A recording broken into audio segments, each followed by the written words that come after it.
বাংলার সবথেকে বড় উৎসব দুর্গাপূজা। কিন্তু জানো কি, এমন এক সম্প্রদায় আছে যারা এই উৎসবেই শোক পালন করেন। এরা হলেন বাংলার অসুর সম্প্রদায়।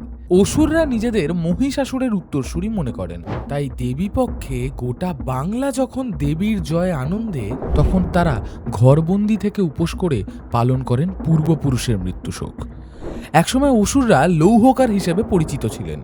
ব্রিটিশ শাসনের সময় তারা উত্তরবঙ্গের নানা জায়গায় ছড়িয়ে পড়েন। আজ তাদের অধিকাংশই চা বাগানের শ্রমিক। 2014 সালে এসটি স্বীকৃতি পেলেও সরকারের সুবিধা আজও অনেকটাই অধরা। অসুর পদবী হওয়ার কারণে সমাজে অবহেলিত হওয়ায় অনেকে ধর্ম পরিবর্তন করেছেন।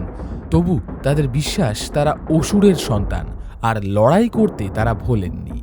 নতুন প্রজন্মের কাছে এই পরিচয় হয়তো অনেকটাই ফিকে, তবে একটা প্রশ্ন থেকেই যায়। যেখানে সমাজে প্রতিদিন অসুরেরা ছদ্মবেশে ঘুরে বেড়াচ্ছে, সেই অচেনা অসুরদের চিনবে কিভাবে?